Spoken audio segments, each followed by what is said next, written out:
Today we have a very important topic to discuss, the structural changes in India's food system as India's income rises. We'll have a very short presentation from Professor Anaka Aiyar because the discussants have already seen her presentation. They are aware of it. The short presentation is just to launch the discussion. After that, it's the turn of the young people to speak. So over to you, Professor.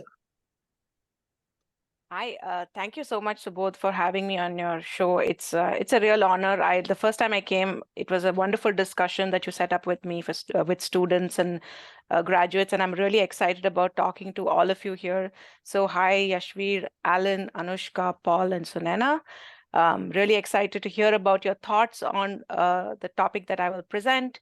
And yeah, so let me just begin. Like Subodh said, I'll just keep it short, just to kind of refresh everybody on the topics that we discussed the last time. And I'm looking forward to hearing from you.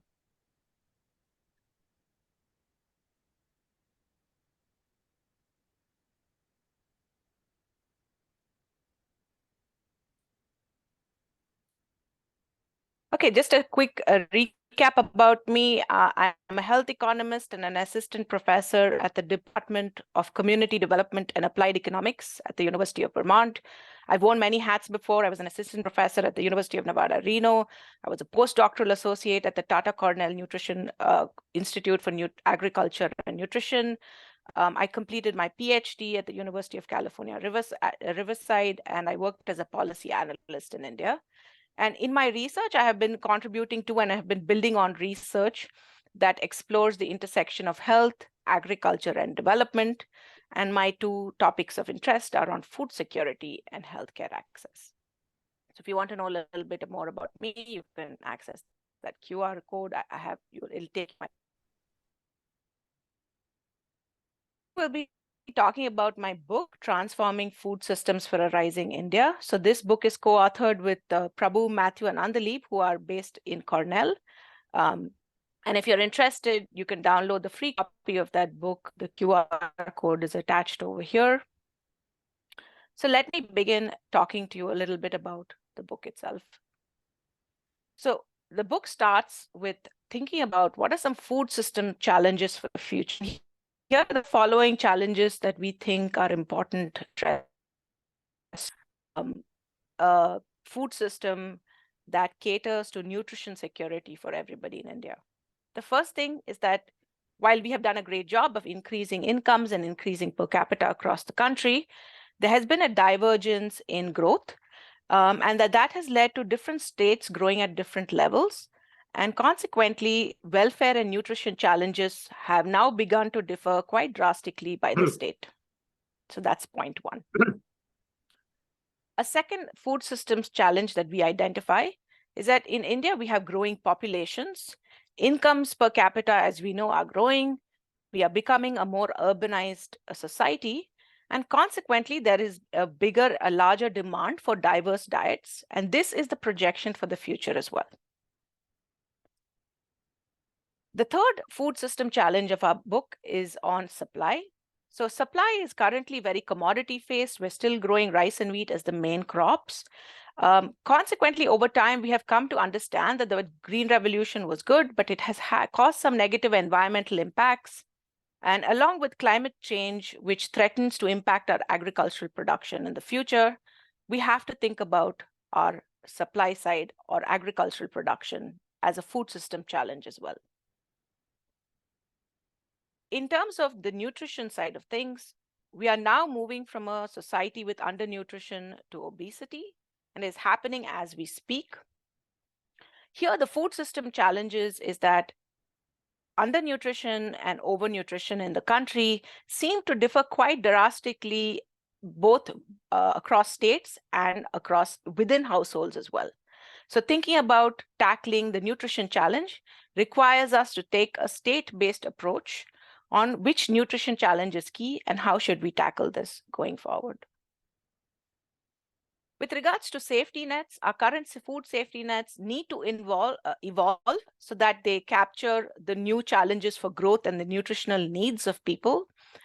We talk about it in terms of diversifying and moving away from food-based programs that exclusively focus on staple grains to becoming more diverse, and some other recommendations in the book, especially with regards to delinking food grain procurement and food-based safety nets. Another big challenge for us is to think about smallholder productivity. India's farming system consists mostly of smallholder farmers. And so thinking about the future, we need to think about how to enhance their productivity and competitiveness, and how can we move away from staple grain technologies and supports and get our system towards something more, our agriculture and our food system towards a more diversified food system. And finally, a big challenge for us in India is on climate change. This is a global challenge. We know we have experienced it firsthand, but we know that it will have significant impacts on welfare, production, and nutrition. And in our book, we identify the different challenges faced by different states, whether it is water scarcity, poorly diversified food system, impacts on soil quality, and so on, and potentially identifying impacts of how changing disease vectors as an outcome of climate change will affect our human and animal health. And the one thing we know from the past is that women and children tend to get impacted disproportionately when it comes to any of these negative changes in India. So what does this all mean?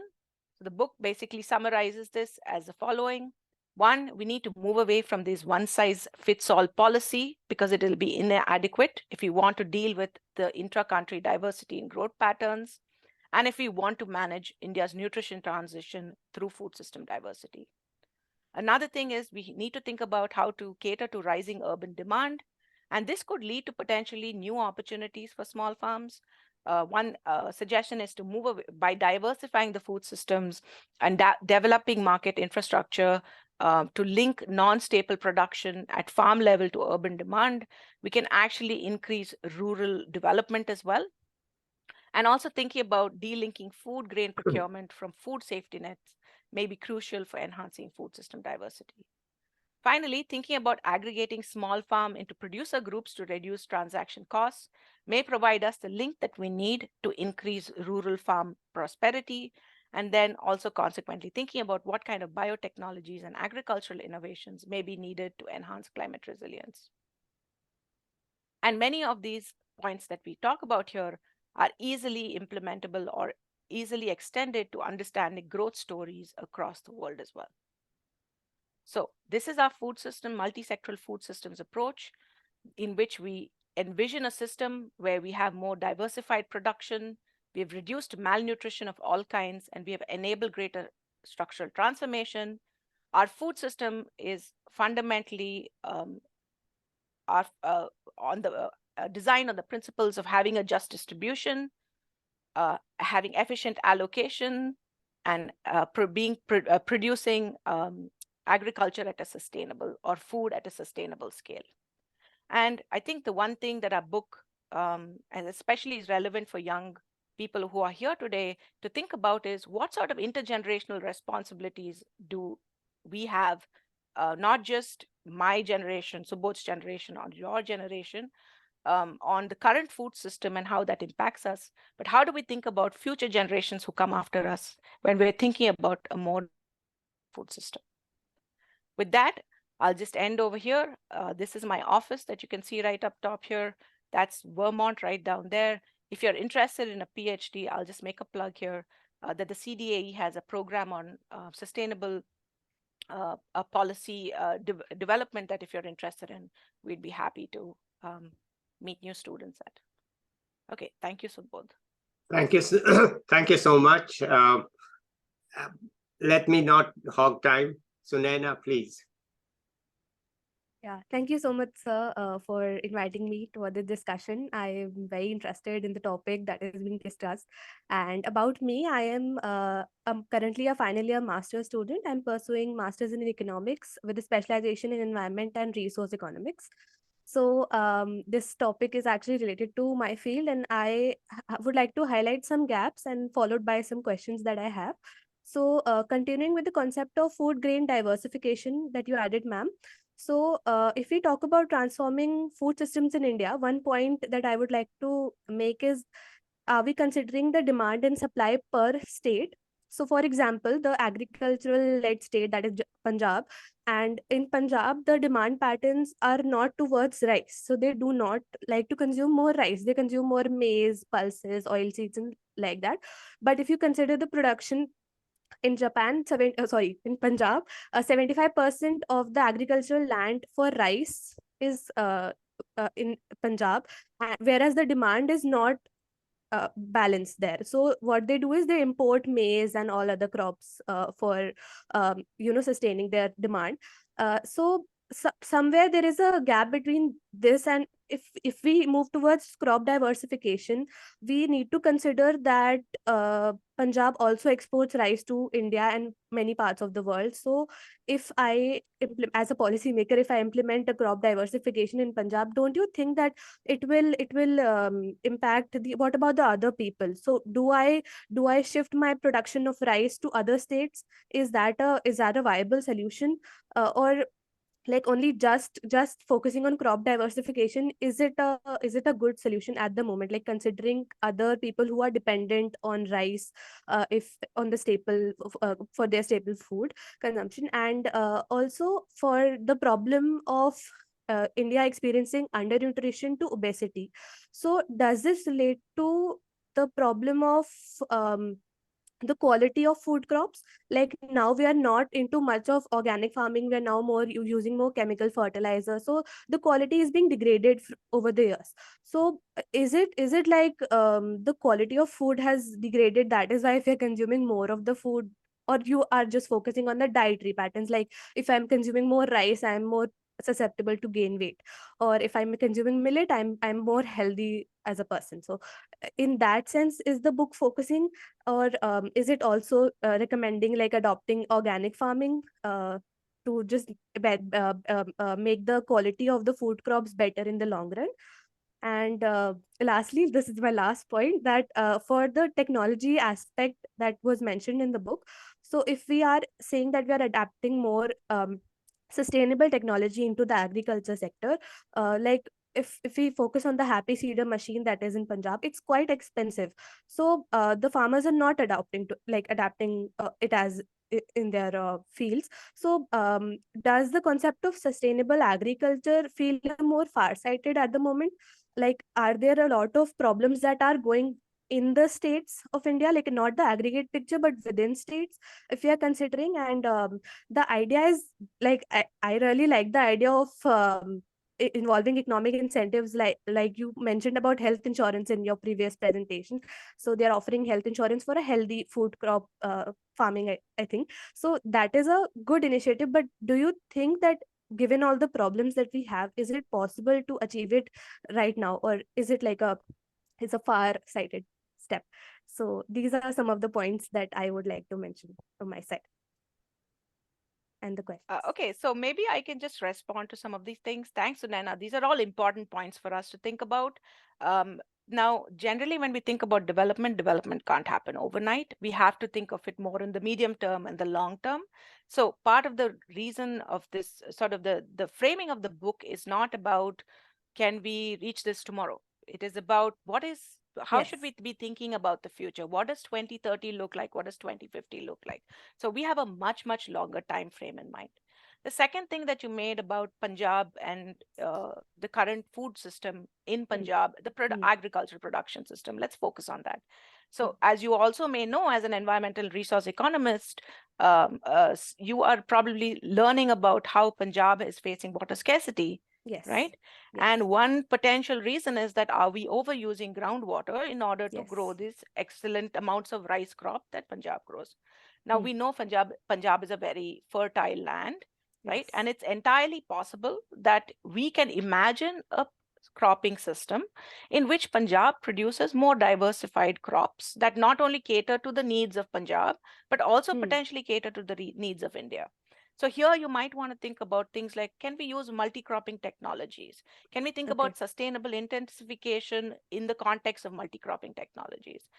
These are all some of the solutions that we can consider when we're thinking about the future. We don't need to be tied to the past. We are not slaves to the past. In the past, Right.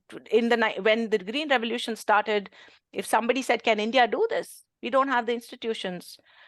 Maybe they were right to ask this question, but look at us 20, 50 years from now. We are a big rice exporter. Who would have even imagined that we would play such a big role in determining world prices? So Yeah. I believe that Indians are extremely innovative. As an Indian, I believe Indians are very innovative. They're and they have a lot of business acumen. And once the correct economic incentives are put in place, people will respond to those incentives. Now, the question is, do we have the technology and the know-how? And that's where the role of government is, partly because, as you know, research and technology is a public good, and it's not necessarily in the incentive of private parties to provide good research. In this case, government can play a huge role. It can invest in these kind of technologies. We are not short of great agricultural scientists doing amazing innovations in India. We are not short of thinkers among.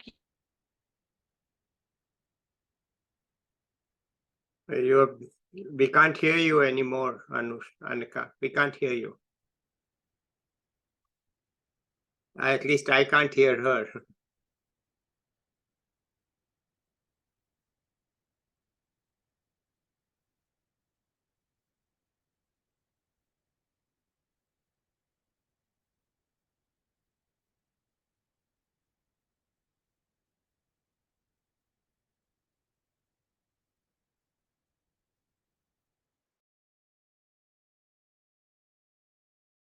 I couldn't hear you, Anaka. I don't know, maybe something wrong with my internet. But anyway, let's continue.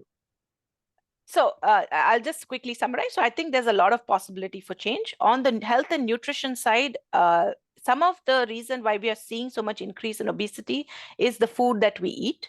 But there are a lot of complexities which I can deal with, which we don't deal with in too much detail in the book on the role of industry in some of this and the role of the food system in general. But I'll leave this to a later time because I've already talked a lot. No, you haven't talked a lot. It's very interesting to hear the responses. I just want to say that, they're posing the challenges. And the challenges, of course, how to solve them is itself a very long challenge by challenge. You need a book actually for each challenge to show how to go about doing it. And you need a lot of discussion.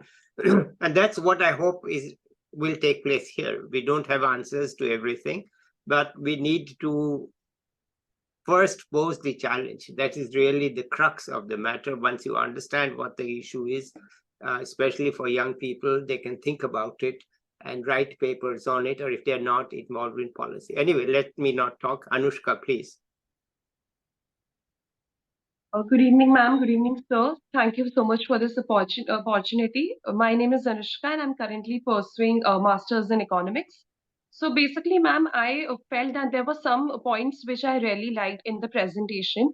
Like, as we know that India is an agrarian economy, so we definitely need to take a comprehensive look at the analysis of the food systems and the nutritional outcomes in India, because there are numerous obstacles that we occasionally get to observe in our agricultural system.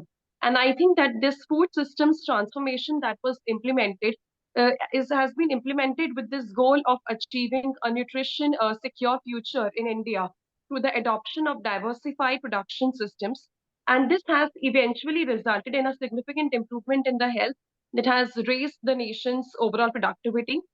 Secondly, when you pointed out about a vast majority of jobs in rural areas are related to that structural transformation point, that in agriculture and in other informal sectors, it has led to a transformation to other non-farm jobs, particularly the manufacturing sector.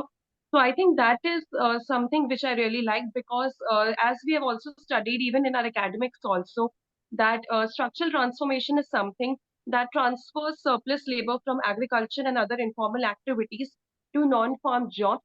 And at the same time, technology is also something that can be utilized in creating climate friendly cities and agricultural systems. Then I also like the distinct perspective that is being presented on food systems by incorporating the view of structural transformation. And as we know that India continues to grapple up with issues of hunger, obesity, and malnutrition. So therein you also provided that how environmental sustainability along with these production, health and nutrition can eradicate more such issues globally from specific areas. And the proportion of the total agriculture that comes from the proportion of the total GDP that comes from agriculture has been declining as growth has increased throughout the board. And India's increasing agriculture production over the years has actually decreased the country's share of agriculture by enabling the states to spend more in the manufacturing sector as well as the services sector. Then the next point that I really liked in the presentation was that some states, since they had different trajectories, they had different institutional advantages, but still they expanded significantly. So there was only one question that I had that I couldn't understand mainly the concept of lagging states and urbanization states, that India is expanding fairly, but there are some states which are lagging behind. Some states are urbanizing, there are more urbanization is occurring in those states, but still per capita GDP in some states tend to face behind. Secondly, when the Green Revolution occurred in India, despite that the states wherein mainly the Green Revolution was being organized like Punjab and Haryana, they couldn't grow that much significantly in terms of agriculture that the southern states had grown up. That was the point wherein I have a question. And I felt that by providing the data using trends and patterns in the presentation, you are successfully trying to outline the current status of food systems in our country by providing us a picture of it state-wise, that India should not adopt a single-handed approach.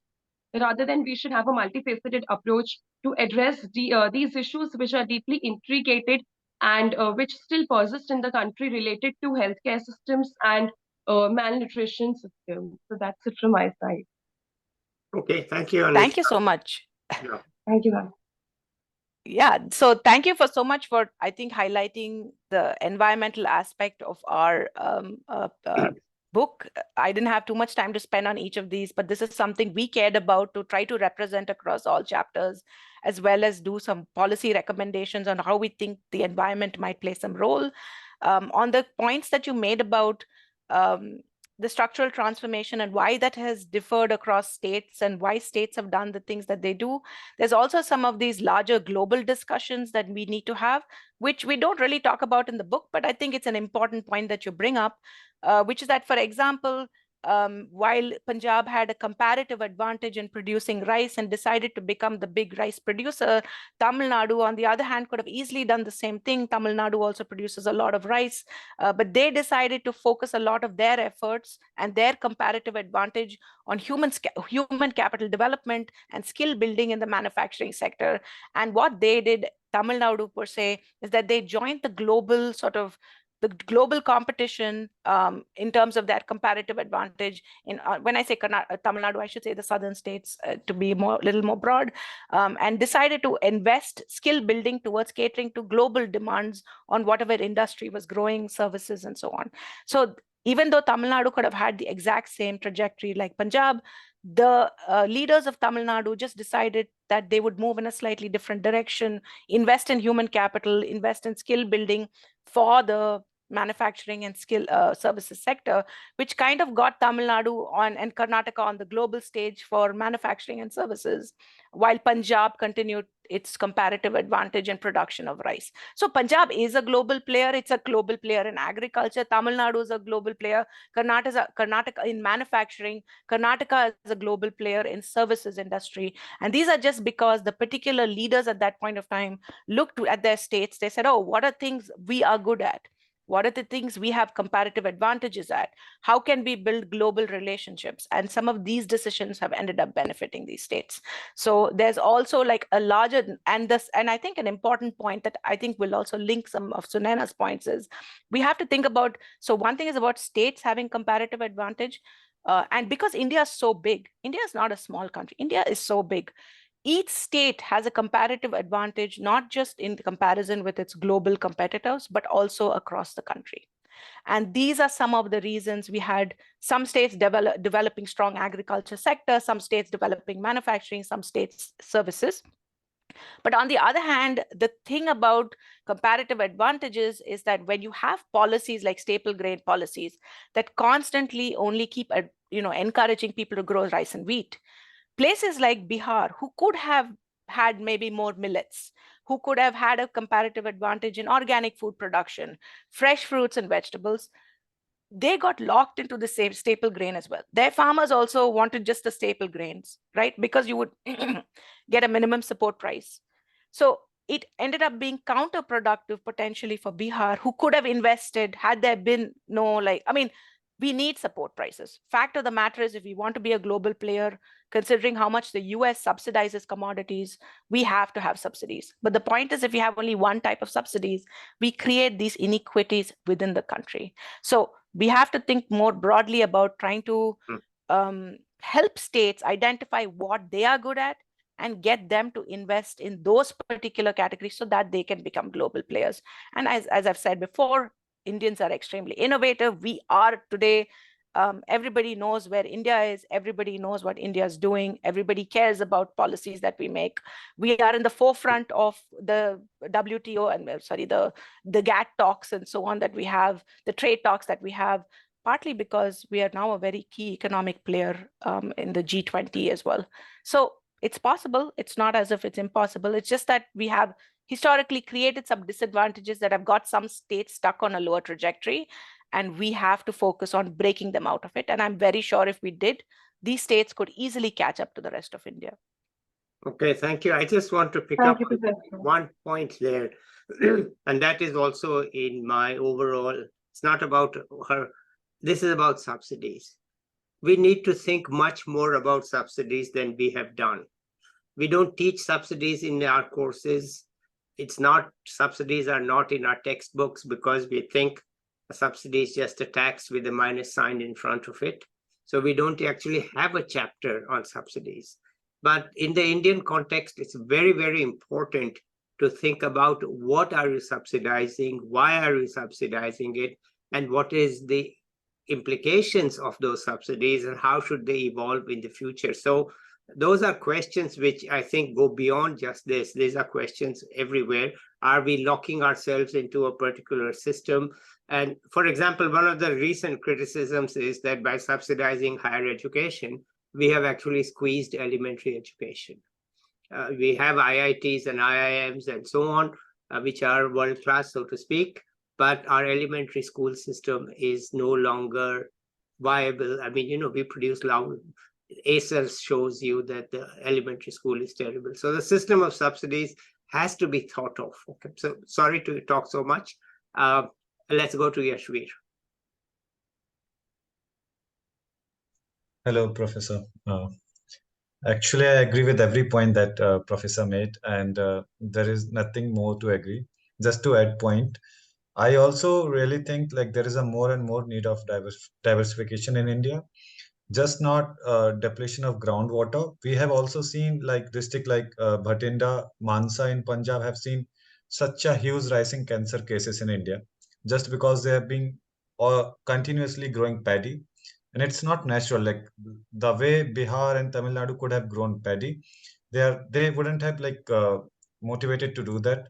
Punjab continuously doing it, and every year in Delhi we also face some negative sides of that because of same issue.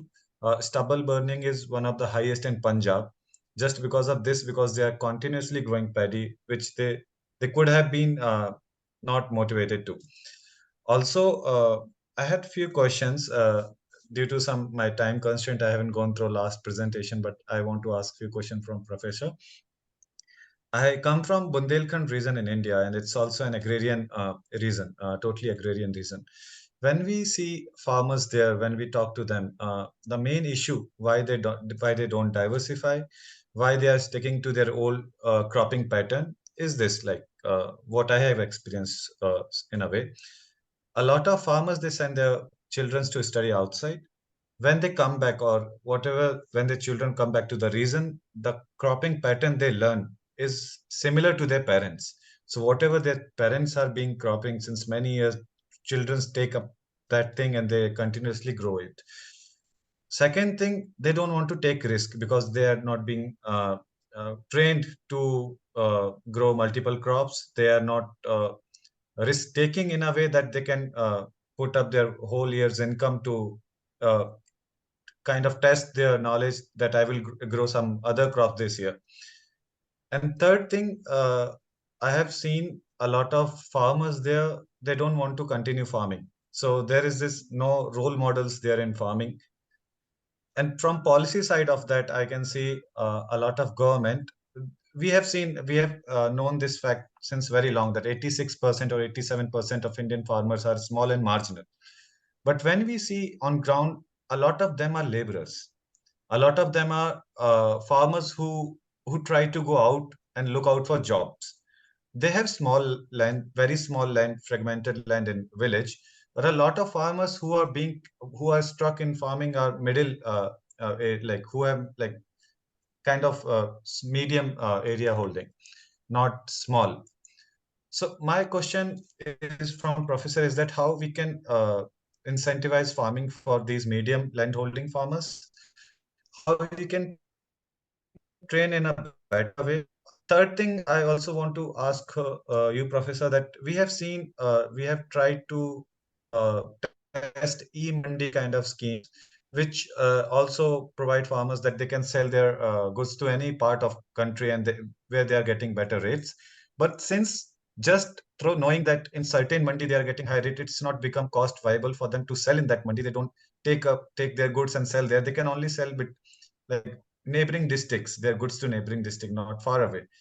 How certain apps, how certain logistical problem can be solved in India?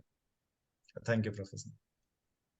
Thank you, Yashveer. First of all, thank you for helping me make that connection with agriculture and health. I think that's a very important connection. You have so clearly articulated the issue of cancer and the role of potentially excess exposure to pesticides and fertilizers on long-term health of people. And I also think that some of the impacts of fires on health in Delhi, I mean, they speak to volumes to the impacts of having these rather odd agriculture policies that lock farmers into decisions that have all these externalities, but somehow we don't no, ideally, if there is an externality, we know that if you have a negative externality, you have to tax it. But farmers don't face this tax. We don't know how to deal with this problem. And I think the key there is, like you said, like, why are we locking highly innovative farmers into these trajectories that are causing all these things? And by creating these policies that don't, it has down the line.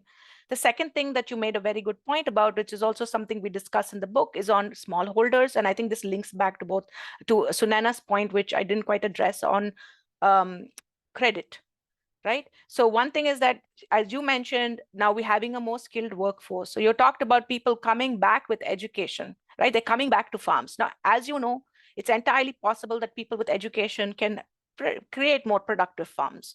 The question is, why aren't they taking the risk? It's potentially a financial risk. If I do multi-cropping or, tomorrow my crop fails, why would I take the financial risk? In these particular cases, thinking of things like crop insurance, that's also something I think Anushka mentioned. Crop insurance might be one sort of solution to this problem, where basically farmers can buy some crop insurance. If they take some new technologies, if that technology fails, leads to poor planting outcomes, they can get compensated with crop insurance. These are some things that people are considering. Other kinds of policies that people are considering are, for example, technically, like, something like we have the MNREGA in the sense that people get a minimum wage, but can we have a particular farm income subsidy that protects farmers at the basic level for their income when they plant new crops, and then can we encourage them to plant new crops and see what's happening down the road? The other huge important component of this is extension. What do extension educators in India look like? How can they be enabled? We have very clearly talented people. If you think about places like ICRI Saturn, they're doing some amazing work thinking about many of these things. So how can we get the research and technology to farmers? What sort of investment should the government make to improve education and information delivery? we have all these systems in place. The question is, are we funding them enough? Can we actually put more money into helping farmers develop more organic farming or less use of pesticides, more different kinds of technologies? So that's where it all plays a role. So credit, thinking about extension services. And on the last point that you made on the mandis and stuff, yes, I agree with you. We cannot have technology solutions that don't think about what we call transaction costs, right? So you just create an e-mandi and tell farmers, here's an app, go to the e-mandi. Why would they go? It's not so straightforward that you would go. You have to know somebody there. You have to understand what is the transaction costs involved in going there. And it's not just things like transport. You should be able to bargain for yourself, right? And we know in India, there are so many kinds of social issues that prevent these things from happening. So in these particular cases, one possible solution that we talk about in the book is think about basically co-ops, or smallholder aggregation models where a group of farmers can come together. And when you're in a group, you might have a little more power to do a lot of these bargaining. You may be able to share resources to transport your goods to the mandi that's giving you the best rate. Maybe if you have like a so-called, and since a lot of the Indian youth are now getting more educated, they would know more about management. So why not think about a class in management and marketing and sales for these people, like do a business development course for them so they can come to these markets and get the best possible outcome for themselves. So yes, these are important things. And I agree that technology is not like the only solution. People, skills, these are also important investments that we need to make when we're thinking about the food systems. So if this is the kind of ideas that you're getting from my book, I'm very excited because you seem to be working on the field with a lot of people, and this is the kind of insight that we need to come back to inform research. And I really hope all of you will think about taking this up and working more on these topics that you're passionate about. Okay, thank you. Alan, please. I really enjoyed the presentation, and I actually read your book as well. So I went through the entire book. Just before going ahead with my... Could you just introduce yourself? Yeah, just before going ahead with my comments, I'd like to give a brief introduction. So I'm a BSc Economics graduate from Symbiosis School of Economics. And since I've finished my BSc degree, I'm currently working actually at Bangalore itself at a market research firm. And I'm looking for enrolling for masters for the next year. So just with regards to your book, what I got from it, I found a lot of points insightful, particularly one point which I never knew even before, the point that Asians are more susceptible towards obesity. That is something I didn't have any idea about before. And also besides that, highlighting various other important points, such as about how we should not just target one issue, that is obesity or malnutrition, we should target both of them. And also about the obvious point that when states have gained far more from Green Revolution while others have lagged behind, we should obviously target it at the local level as well when we are trying to solve those problems instead of just focusing on the central level. And additionally, also, I found one more point that is actually in the introduction of your book, that the categorization of states into agricultural-led, urbanizing, and lastly, the lagging states. I found this is an important category because most often what we see is we see it as agricultural dependent or industrial. We don't really see it to the degree that there might be states like, for example, Punjab and all, which are dependent and as well are one of the most highest in terms of contribution to the entire GDP of the nation. And also with regards to your points brought up, I actually have a few experiences that I could say align as well with these points and maybe provide some backing towards it. So actually in Karnataka, I'm pretty sure you must know about Nandini Milk. So it's essentially a cooperation that's by the Karnataka Milk Foundation. And essentially when we talk about bringing up local empowerment, we should target, as you said, cooperatives, small groups that align together, because that's when you get things like lobbying, etc. And that's when they can actually bargain and make a difference. And also one more point that's very important is when we talk about with regards to access to credit also, that's also when having sort of groups and targeting these groups, because when you target these groups and help them implement or expand the knowledge towards the rest of the local population, there's also one more thing that we can say, that there's trust. Because when an external party comes into the state and when they interact directly with players that are the most important in the state itself, you establish well amount of trust as well inside the state. And besides this also, I'd also wanted to point one more point about how actually during my BSc economics degree, I went to Panchgani in Pune. And that's also when one more interaction we had with a cooperative, actually, a farmers cooperative. And they also brought up, one of the farmers over there brought up this interesting point about how, like, although the farmer laws was removed, obviously, because of obvious protests, several other players, like, for example, the ones that I talked to earlier, said that it would be in their benefit. But the thing is, when there are other states that essentially protest against it and make sure that it doesn't go ahead, all the states lose because of just one state's possible veto or essential power inside the entire state, inside the entire country. So also one more point with regards to an internship that I did with the Confederation of Indian Industry.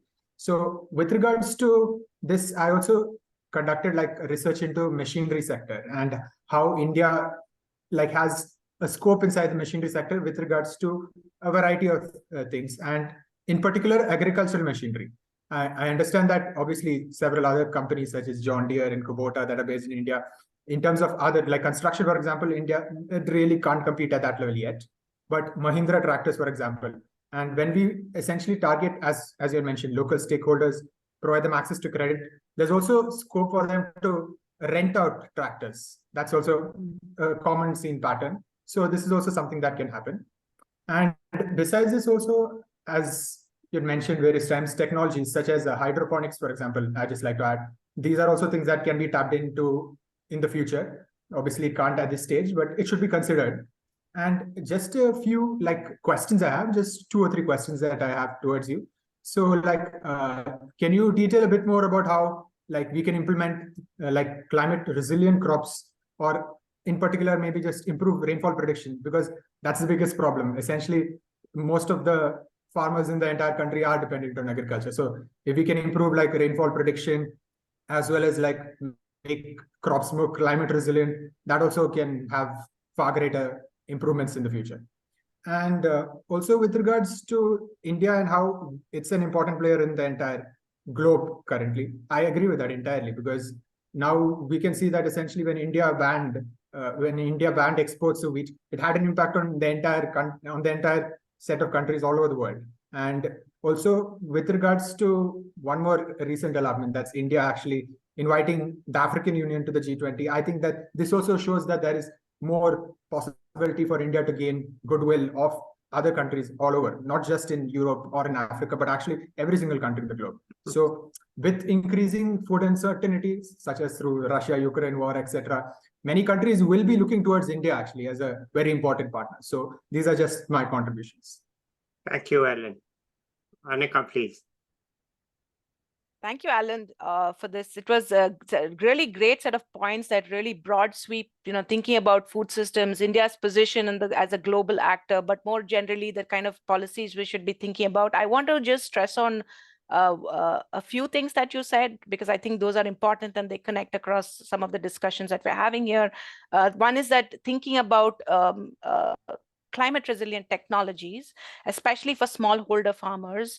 And the reason I think this is a huge challenge for the future that we have to start thinking about now. And the reason is, when the world was back in the day, when the world was struggling with food security, they came up with the Green Revolution as a solution. So I think it's important for us now to start seriously thinking about and putting resources together to develop climate sensitive technologies that address the challenges of climate change. And that may be including coming up with new kinds of agricultural practices to increase intensification in a way that's sustainable, coming up with I know this is controversial in India, GMOs, genetically modified organisms and crops and stuff. But in the US, for example, there's a higher acceptance rates of using some of these technologies as a way to sustaining production, especially in the era of climate change. Now, India may choose not to go down that direction because that's not what it wants, but that should be something that people should debate about. I understand that it's very controversial to talk about it in India, but I think it's important to think about as a climate change technology for us to deal with in the future. And I think there may be some potential for it as well. I think you made some really excellent points with regards to the food and nutrition challenges for India as well.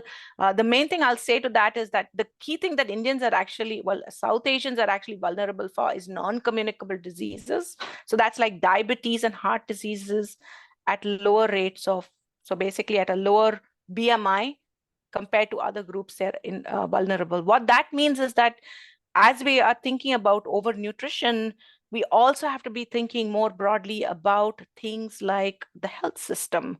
Now that we are in this phase, I mean, we're in this phase now, so we have to think about, we sort of retrospectively think about it. What kind of interventions can we put in place so that people who are facing more cancers, who are facing more diabetes, what kind of care can we give them access to? Is the Indian health system actually ready to solve some of these issues? And the question is probably not. That's what we saw in COVID. When the system got so bad and overloaded, we had all kinds of horrific stories about people having to buy oxygen and all kinds of like basic needs people couldn't get access to. We don't want to be in that situation, given that these kind of non-communicable diseases and the kind of treatment plans currently available to us might force our system sort of into. So that's also something to think about when we think about why changing the food system is important and why the focus on nutrition should be a key focus if we're thinking about sustaining some of these interventions in the long run. So I'll just stop here and I can come back to some of these points later. Okay, finally, Paul, please, waiting for some time, but he's the senior most here, so he can wait. Let's go, Paul. Please introduce yourself. Hello, am I audible? Yes. Yeah.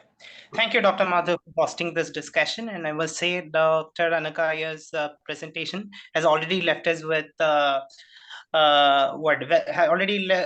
left me feeling well fed with the knowledge. And now, for those of you who don't know me, I'm Paul John Philip. I'm a PhD candidate in the Department of Public Policy, Law and Governance in Central University of Rajasthan. And I want to take a moment to appreciate the insights and points made by my fellow panelists as well. It's not every day that you get to share the stage with such brilliant minds. So, and whenever you talk about this food system, I mean, at least two sides of sustainability challenge are abundantly clear. On the one side, we see a lot of people, 800 million plus globally, are chronically undernourished. And on the other hand, what we see is that our food system are releasing a lot of greenhouse emitting gases, GHG gases, and then also they are responsible for 80% of the biodiversity loss. So what the point I would like to make is that the scaling up of the food system food production as we see today is not an option at all. If the scaling up is not possible, then obviously the next option is transformation. So we are talking about food system transformation. So this is a very topical topic, I would rather say, to discuss upon. So from the policy perspective, if you can see where we can intervene so that we can change the current food system practices, which are heavily industrialized, or what we can call, which are heavily monocrop product culture oriented, which are heavily input intensive, to something more agroecological based farming practices. Where we can intervene is the question, and the book and the ma'am's presentation has amply dealt it. So I think the focusing on the small is important. That is one point I gained from her presentation. Focusing on the small, probably by giving access to finance, education, information, fertilizer, or whatever. Then at the same time, we need to transform the big as well. So small should be focused, but at the same time, the big should be transformed. For that matter, if we ask some corporates, we know that 3 or 4 companies run the entire, have dictate terms in agriculture globally. So if you are asking them, their natural, they will come up with feed the world narrative. Feed the world narrative in the sense by 2050, we're going to have 10 billion people on board. So how are we going to deal with them? We need to figure, their natural answer would be 50%, you have to increase production. But the another side of it, we have to think that is feeding the world is only the question of production, or is it also the question of distribution, or is it also the question of consumption? So in that sense, we can say this is exactly where another area of intervention comes in handy, in the sense that waste, a lot of food is getting that is produced is getting wasted. A third of the food produced globally is going to landfills or ending up as municipal solid waste. So no nutritional value is generated for the degradation associated with it. So the point of intervention could be the small scale sector, the big, as well as we have to focus on the areas where we waste food quite a lot. And if you look at the changes in the food system in the late Anthropocene, what we see is like there's a lot of industrialization of food production. Increased yield is there, of course. Cost of production has come down, but basically by externalizing this cost to the environment, also to our public health system, by generating a lot of unhealthy food in the first place. So can we have ma'am's presentation has rightly put that we need to move from this uniformity to diversified agroecological models in order to keep carbon on the ground, or probably to support biodiversity, to reboot soil fertility, so on and so forth. So my from the policy perspective, as a student of public policy, I would rather ask, why are we not able to transform it successfully? So are there any lock-ins that is keeping us to this industrialized model of food system or food production practices? I think yes. These lock-ins related to they relate to political structures, or the way in which we organize our market. These lock-in can even be related to conceptual barriers around which we frame important questions. So, for example, one thing we can say that people invest quite a lot in this industrialized in agricultural industries. Specific set of skills are required, specific set of training, equipment, network building, or retail relationship has to be done. And all these things are costly to obtain. And if the farmer is altogether switching over to agroecological model of farming, these skills or these investment will go altogether irrelevant. So market signals industrialization, gives green signal to specialization. So large scale production will become this norm. So these path dependencies are there, very much there.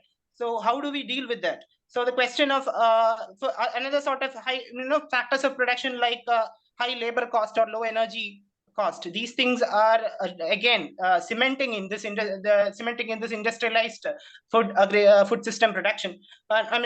Food production. So further, if you look, we see that agricultural research outputs are actually scale positive, in the sense they are getting more support. They only the large scale farmers are getting access, particularly in the context of India. So the incentives emanating from the retail sector, they are also cementing in this industrialized food production system. So mass retailers, we know that they want bulk supply contracts, so natural. So these interlocking market and political incentives are actually tailoring this, are reinforcing the already existing path dependencies, along with this export orientation such as government's programs, exercise preference for staple crops. Ma'am's presentation has rightly said that.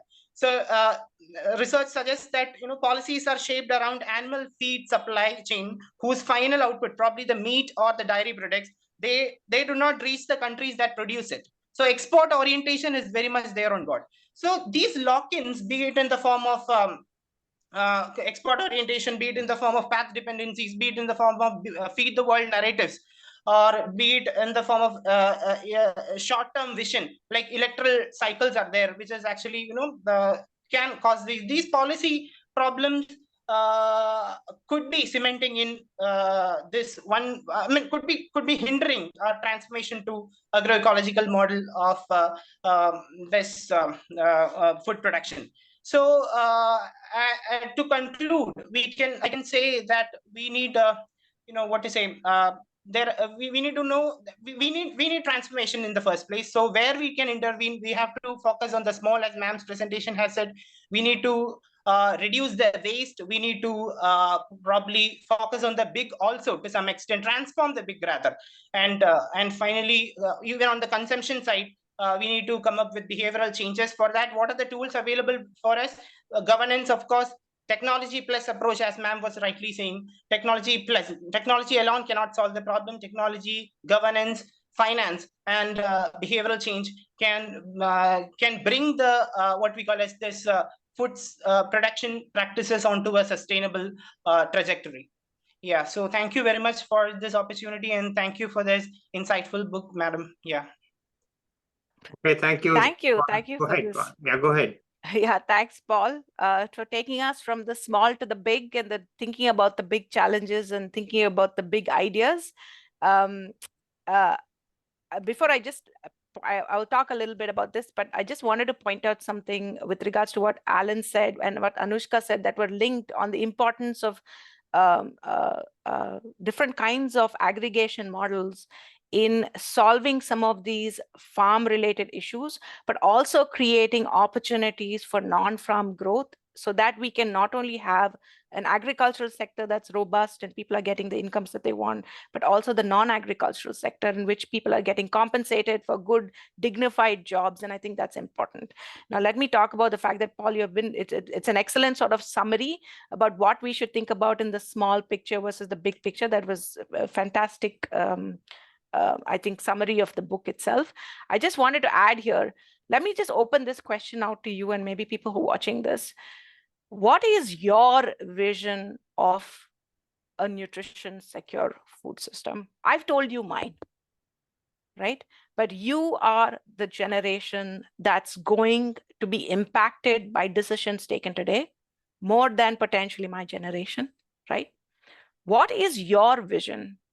What do you see India looking like? Should we be more export oriented or not? Should we be a global player or not? Should we think about local food security or not? What should we be thinking about for our public health system? What should we be thinking about agricultural production? How should we, and I mean all of us here, be thinking about solving inequality if that is something we care about, right? We've had a whole host of very interested participants over here. We've had environmental economists, we have people working in industry, we have people who are doing graduate studies. We have like all kinds of groups of people over here today who are engaging as part of the discussion.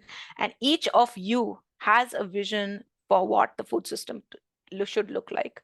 And my sort of point to all of you is don't stop dreaming about that vision.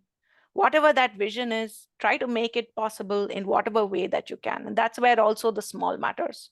Your actions, your contributions, your research, your implementation, your practice, your thought process are so important, even as I'm presenting this one vision of what the food system looks like, to actually getting us to where we're going. So I'll leave it at that. Thank you so much for this wonderful opportunity. It was wonderful to meet all of you. And please do stay in touch. I'm happy to chat anytime. Okay, thank you. We Thank do you, have ma'am. time for open discussion now. Anybody wants to answer her question or to raise some other points, or just to have, I will stay out of it. So let's continue. Anybody wants to respond or talk? Go ahead, please. There's no order now. It's just first come, first Okay. serve. So I would like to say a few things. First, a few point Ellen made. So the points about hydroponic and farming, and points about improving rainfall prediction. I think Professor said it really nicely. And in hydroponic farming also, we need diversity, since north region in India, the hydroponic farming is not successful because of temperature controlling. We have to control temperature in water also. For example, if we are doing hydroponic farming in western region of UP, the temperature in summers rises so much that you can't do any hydroponic farming in it. So yes, we need diversity in hydroponic farming also. The regional competitive advantage should be used to like kind of take advantage of hydroponic farming. Second, we when in economics we read there are certain dependent variable and certain independent variable. I asked my professor in Gokhale Institute once how we can make better models to predict stock prices. He told me in most simplest way, there are certain variables in stock market which are dependent on other variables. Similarly, in weather data, there are variables we are trying to predict, we are trying to forecast, which are dependent on certain other variable. So rather than making better models to predict our weather, we should look more into policy. We should look more into the way we can address issues related to farming and health at ground level. Third thing, I want to open, like, ask other people, in the perspective of farmers. I have asked few farmers why they are not mostly taking part buying crop insurance. So farmers in Bundelkhand region, they told me that first of all, crop insurance cost a lot according to in comparative to their seed cost. And even when they have insurance on their farm, on their crop, the issue is when Patwari will come and assess his crop loss, he will again charge a few amount, like, okay, I will only say that your crop will be insured, or you will get some refund on it if I am signing that it is going into loss. Second thing, not only one farmer he have to do it, he have to do it for many farms. When it got calculated for many farms, then only that report passes on to senior authority. So that's an issue with crop insurance. And third, I want to say the big machinery point that Alan has made. Yes, it helps uh, really well, and it solves a very big issue for the farmers, small farmers who don't have access to machinery. But again, the way India have farm sizes, like there are many small farms, so farmers can't afford big machinery. So yeah, Alan made really nice point there. Renting out a machinery really helps farmer a lot, and we need more like development in this field, so farmers could be well off. Okay, thank you. Anybody else wants to go? Can I I would just like, okay, so sure, ma'am, sure. Sorry. no, I'll just keep it short. I would just like to say to Yashveer and Alan on points on potentially using technology in some ways. There, one thing to consider with regards to crop insurance is that in the US, for example, crop insurance is completely subsidized by the government.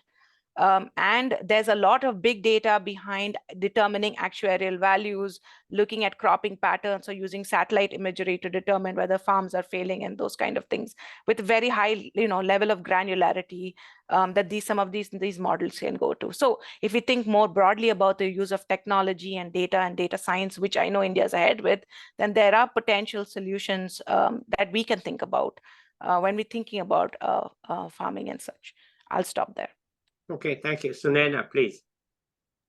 Yes, so I also wanted to add to Alan's point. He asked the question of how we can improve the rainfall prediction. Like, is there any technology? So I recently, like not recently, but in February, I had the opportunity to present a paper in the National Conference of conducted by Government of Goa. So there, the Environment Minister of Goa was present, and he actually briefed us about the technology that they are planning to implement in Goa. So as Goa is a small state, so it's easier to implement. So what they are doing is that they are involving the school students to volunteer in this, and the school students will actually have an app on which they will update, and they will also have a device, I think, through which they will update day to day, like the temperature, rainfall, wind speed, and all that. And they're actually making the school students sort of a respondent to their study, and it's an experiment that they're conducting in order to save themselves from future landslides, because it's very prevalent during the monsoon season. So they started this